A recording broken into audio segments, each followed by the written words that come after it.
Hola, soy Luis Vidal, responsable del Departamento de Salud Laboral de UGT en la Agencia Tributaria y miembro del Comité de Seguridad y Salud Intercentros de la Agencia Tributaria. Hoy os queríamos comentar el tema de la obligación o no obligación del uso de mascarillas en la Agencia Tributaria. Como sabéis, el pasado 19 de abril se aprobó el Real Decreto 286 del 2022, por el cual se da por finalizada la obligatoriedad del uso de mascarillas en interiores.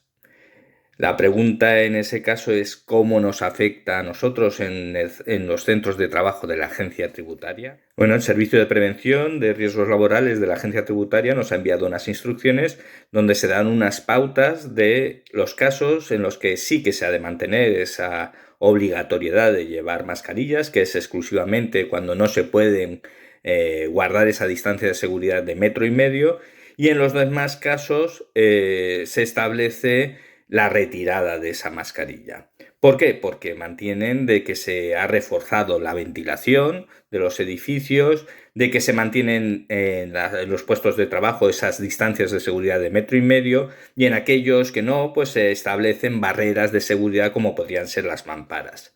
No se tiene en cuenta el actual aumento de casos que hay entre propios trabajadores de la agencia tributaria.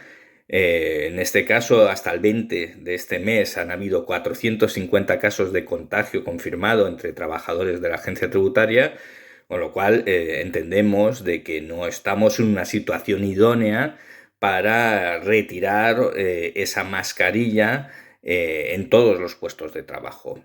Y menos cuando, por otro lado, no tenemos una información clara sobre la ventilación en los centros de trabajo.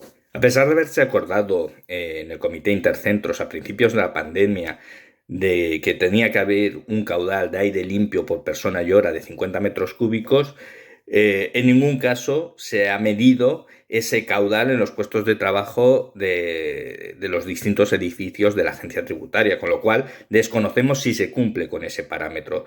Se ha medido exclusivamente el CO2, que el CO2 en situaciones normales con un 100% de aforo de trabajadores, pues nos puede dar una idea si hay una buena o una mala renovación del aire, pero en ningún caso sirve para medir el caudal de aire limpio.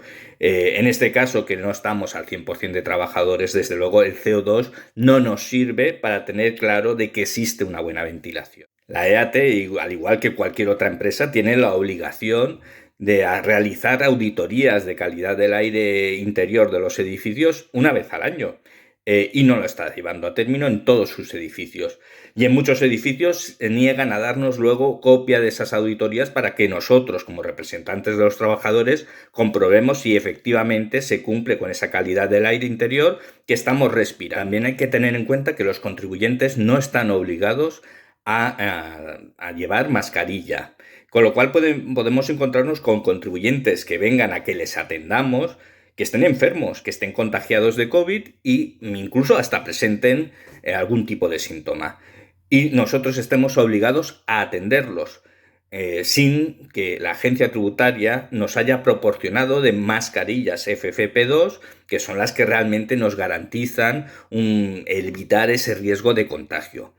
Hay que tener en cuenta que las mamparas solo sirven para protegernos de las gotas balísticas, que son las que podemos expulsar al hablar, pero no de los aerosoles, que son los que realmente se ha acreditado que contagian. Desde UGT hemos reclamado al director general de la agencia tributaria la adopción de diversas medidas para garantizar la seguridad y la salud de los trabajadores. En primer lugar, hemos pedido que se proceda a la medición del caudal de aire limpio por persona y hora en todos los puestos de trabajo, que se realicen las auditorías de la calidad del aire interior de los edificios y la revisión de los conductos de climatización, que se entreguen mascarillas FFP2 a aquellos trabajadores que realizan funciones de atención al público. Y por último y más importante, que se lleve a término el teletrabajo. En UGT consideramos que la mejor solución es el teletrabajo. Si reducimos ese aforo presencial y los trabajadores, en lugar de ir 4 días, van 2 o 3 días presenciales, reduciremos el riesgo de exposición al virus. El teletrabajo se ha acreditado durante todo este tiempo de pandemia como la mejor solución para evitar el riesgo de contagio.